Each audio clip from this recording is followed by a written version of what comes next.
இந்த மாதிரி அணிக்கும் உங்க காலத்துல வரக்கூடாதுன்னா, கண்டிப்பா வைப்ரேட்டர் யூஸ் பண்ணுங்க. வைப்ரேட்டர் யூஸ் பண்ணும்போது இதெல்லாம் மறக்காம பண்ணிடுங்க. நம்ம மேல இருந்து கான்கிரீட் கொட்டும்போது, ஒரு 10 அடியிலேருந்து கொட்டுவோம். கொட்டும்போது எல்லா இடத்துலயும் கான்கிரீட் போய் சரியா பேக் ஆகாது.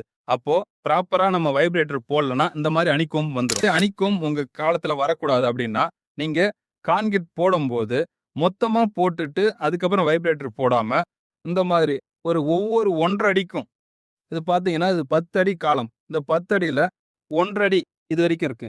இந்த 1 1/2 அடி போட்டுட்டு ஒரு தடவ வைப்ரேட்டரும், அடுத்தது 1 1/2 அடி போட்டு ஒரு தடவ வைப்ரேட்டரும், அந்த மாரி பார்ட்டா பிரிச்சு நீங்க போடும்போது, இந்த வைப்ரேட்டர் பார்த்தீங்கன்னா 5லிருந்து ஒரு 15 செகண்ட் போட்டா போதும். ரொம்ப நேரம் நீங்க வைப்ரேட்டர் போட்டுக்கிட்டே 1 நிமிஷம்லாம் போட்டுட்டு இருந்தீங்கன்னா, என்ன ஆகும்னா, அதுல இருக்கிற அந்த சிமெண்ட் பாலு, அந்த கான்கிரீட் பாக்ஸ்ல இருக்க சின்ன சின்ன கேப்ஸ் வழியா வெளியில போயிடும். வைப்ரேட்டர் செலக்ட் பண்றது ரொம்ப முக்கியம்.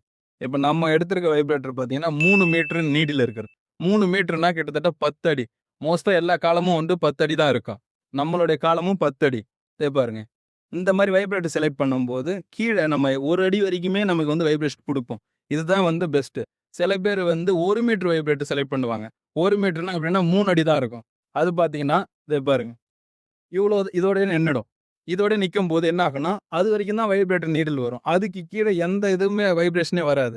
அது நம்ம போடுறதும் ஒண்ணு தான், போடாததும் ஒண்ணு தான். உங்க பில்டிங்ல காலம் கான்கிரீட் ப்ராப்பரா போட்டுருக்காங்களான்றத நீங்களே செக் பண்ணிக்கலாம். எப்படின்னா, இன்னைக்கு காலம் கான்கிரீட் போடுறாங்கன்னு வச்சுக்கங்க. அடுத்த நாள் அத டீஷட்டரிங் பண்ணுவாங்க. டீஷட்டரிங்னா அந்த பாக்ஸ ரிமூவ் பண்ணுவாங்க. அடுத்த நாள் பிரிக்கும்போது கம்பியோ, ஜல்லியோ எந்த இடத்துலயும் தெரியாது. பார்க்கறதுக்கு ஸ்மூத்தா இந்த மாதிரி இருக்கும். அத பாருங்க. இது நம்ம சைட்ல போட்ட காலம் கான்கிரீட். ப்ராப்பரான வைப்ரேட்டர் போட்டு இத நம்ம போட்டுருக்கிறோம். இந்த மாரி ஸ்மூத் ஃபினிஷிங்ல இருக்கும்.